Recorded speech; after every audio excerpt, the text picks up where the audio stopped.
श्री स्वामी समर्थ. नमस्कार. मी नंदिनी माझ्या यूट्यूब चॅनलवर तुमचं खूप मनापासून स्वागत करत आहे. तुमच्या मनातील सर्व चांगल्या इच्छा स्वामी महाराज पूर्ण करो ही स्वामींच्या चरणी प्रार्थना करते आणि आजच्या नवीन व्हिडिओला सुरुवात करते.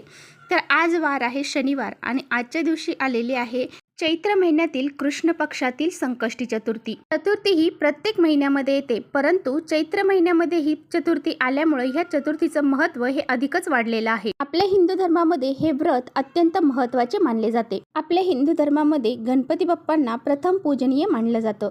त्यामुळेच बघा प्रत्येक शुभ कार्याची सुरुवात ही गणपती बाप्पांच्या पूजनानेच केली जाते, जेणेकरून त्या शुभ कार्यामध्ये कोणत्याही प्रकारच्या विघ्न किंवा अडचणी येऊ नये. आणि गणेशाच्या आशीर्वादाने जे बी काम आपण करू त्याचे आपल्याला चांगले फळ हे प्राप्त होते. आणि गणपती बाप्पांना समर्पित असणारी ही संकष्टी चतुर्थी.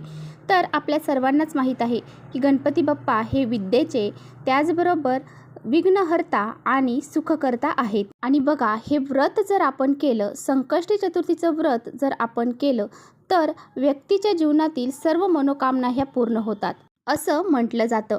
त्यामुळे तुम्हाला आजच्या दिवशी संकष्टी चतुर्थीचं व्रत करायचं आहे, त्याचबरोबर गणपती बाप्पांची विधिवत पूजा अर्चा करायची आहे. तर गणपती बाप्पांना आवडणाऱ्या ज्या वस्तू आहेत तर त्यांना त्यांच्या पूजेमध्ये आपल्याला अर्पण करायच्या आहेत. गणपती बाप्पांना आपल्याला लाल जास्वंदीचं फूल खूप आवडतं, तर ते अर्पण करायचं आहे. त्याचबरोबर दुर्वा ज्या आहेत त्या अर्पण करायच्या आहेत. मोदकाचं नैवेद्य त्यांना दाखवायचं आहे आणि मोदकाचं नैवेद्य दाखवणं शक्य नसेल तर गुळ खोबऱ्याचं नैवेद्य दाखवला तरीसुद्धा चालेल. आणि त्याचबरोबर आपल्याला काही सेवा आणि उपाय या दिवशी करायचे आहेत. तर या आजच्या व्हिडिओमध्ये मी तुम्हाला अतिशय प्रभावशाली उपाय सांगणार आहे. हा उपाय आपल्याला घरामध्ये या झाडाचं एक पान आणायचं आहे आणि ते पान आणून ते आपल्याला जाळायचं आहे. हे असं केल्याने आपल्या घरामध्ये कोणत्याही प्रकारचे संकट, अडचणी, दुःख हे राहत नाही. त्याचबरोबर आपल्या घरामध्ये 24 तासात श्रीमंतीचा ओघ सुरू होतो. 7 पिढ्यांचं दारिद्र्य आपलं नष्ट होऊन जातं आणि आपल्या घराची, मुलांची, पतीची खूप सारी प्रगती होते. असा हा अत्यंत प्रभावशाली उपाय आजच्या व्हिडिओमध्ये मी तुम्हाला सांगणार आहे. त्यामुळे व्हिडिओ कुठे स्किप न करता शेवटपर्यंत नक्की बघा, जेणेकरून तुमच्यापर्यंत योग्य ती माहिती पोहोचेल. आपल्या चॅनलवर जर नवीन असाल तर चॅनलला लगेच सबस्क्राईब करा आणि असेच माहितीपूर्ण व्हिडिओ पाहण्यासाठी बेल आयकॉनलाही प्रेस करा, म्हणजे मी जेव्हा नवीन व्हिडिओ अपलोड करेन त्याचं नोटिफिकेशन सर्वात अगोदर तुम्हाला भेटेल आणि तुम्ही एकही व्हिडिओ मिस करणार नाही. आणि सर्वात महत्त्वाची गोष्ट, कमेंट्समध्ये ओम गण गणपते नमः लिहायला अजिबात विसरू नका. आता मी हा जो उपाय तुम्हाला सांगणार आहे तर तो तुम्ही सकाळी किंवा संध्याकाळी करायचा आहे. जर तुम्हाला सकाळी करणं शक्य झालं नाही तर तुम्ही संध्याकाळी हा उपाय करायचा आहे. संध्याकाळी 6च्या नंतर तुम्हाला हा उपाय करायचा आहे. हा उपाय आपल्याला का करायचा आहे तर आपल्या घरातली दारिद्र्य, त्याचबरोबर आपल्या घरामध्ये जी नकारात्मकता आहे, अडचणी आहे, संकट आहे, दोष आहे ते दूर करण्यासाठी आपल्याला हा उपाय करायचा आहे. तर बघा बऱ्याच वेळा तुम्ही पाहिलं असेल आपल्या घरामध्ये पैसा हा टिकत नाही, पैशाला पैसा लागत नाही, पैसा आला तरी तो चिरकाल टिकत नाही, म्हणजे लक्ष्मी आपल्या घरामध्ये स्थिर राहत नाही. बऱ्याच वेळा आपल्या घरामध्ये भरपूर असे पैसा येतो, परंतु तो परत पाण्यासारखा बाहेर निघून जातो. म्हणजे पैसा येण्याचे मार्ग हे कमी आहेत आणि पैसा जाण्याचे मार्ग हे भरपूर आहेत. आणि यामुळे आपल्या घरामध्ये वारंवार आपल्याला आर्थिक अडचणी जाणवतात, पैशाच्या अडचणी जाणवतात.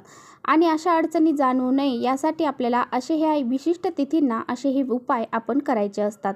तर बघा आपल्या वास्तुशास्त्रामध्ये असं सांगितलं गेलेलं आहे की काही झाडं जे आहेत तर त्या झाडांमध्ये देवी देवतांचा वास असतो आणि जेव्हा काही विशिष्ट तिथी असतात तेव्हा त्या झाडांना त्या झाडांची पूजा करणं, त्या झाडांना स्पर्श करणं किंवा त्या झाडांच्या पानासंबंधित, फांद्यासंबंधित काही उपाय आपल्या घरामध्ये करणं, त्याचे चांगले फळ हे आपल्याला प्राप्त होत असते.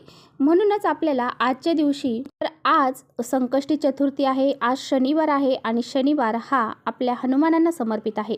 त्यामुळे बघा आपल्याला घरामध्ये जी पांढरी रुई असते तर त्या पांढऱ्या रुईचं एक पान घेऊन यायचं आहे. पान तुम्हाला घरी आणल्यानंतर त्या पानाला तुम्हाला स्वच्छ करायचं आहे. स्वच्छ पाण्याने किंवा गंगाजलाने त्याला साफ करायचं आहे. आणि बघा हे पान घरी आणल्यानंतर स्वच्छ केल्यानंतर त्याची पेस्ट आपल्याला तयार करायची आहे. तर त्याची पेस्ट तयार केल्यानंतर आपल्याला एक फुलवात घ्यायची आहे आणि थोडंसं तूप आपल्याला घ्यायचं आहे. ही फुलवात जी आहे तर ती तुपात बुडवून आपल्याला घ्यायची आहे. आणि बघा ही जी रुईची पेस्ट आपण केलेली आहे आणि तूप आहे तर हे दोन्ही एकत्र करायचं, त्यामध्ये ही फुलवात आपल्याला लावायची आहे. तर बघा त्यामध्ये आपल्याला ती फुलवात लावून त्याचा दिवा आपल्याला लावायचा आहे. म्हणजेच आपल्याला काय करायचं आहे, ती पेस्ट आणि तूप हे एकत्र करायचं आहे आणि त्यामध्ये ही फुलवात लावून त्याचा दिवा तयार करायचा, म्हणजे दिवा लावायचा आहे. हा दिवा तुम्ही घेताना तुम्ही मातीचा घेऊ शकता, कणकेचा घेऊ शकता, त्यामध्ये हे सर्व टाकून तुम्ही दिवा लावू शकता। आणि हा उपाय करताना देवघरातील दिवा अगोदर आपल्याला प्रज्वलित करायचा आहे, त्यानंतर हा दुसरा दिवा आपल्याला तयार करून तिथे लावायचा आहे। आता बघा सांगितल्याप्रमाणे तुम्हाला असा हा दिवा तयार करून घ्यायचा आहे आणि त्यानंतर बघा आपल्याला एक प्लेट घ्यायची आहे। त्या प्लेटमध्ये तुम्हाला हळद आणि कुंकवाच्या सहाय्याने एक स्वास्तिक काढायचं आहे। स्वास्तिकला 4 बिंदू, साईडचे 2-2 रेषा द्यायच्या आहे।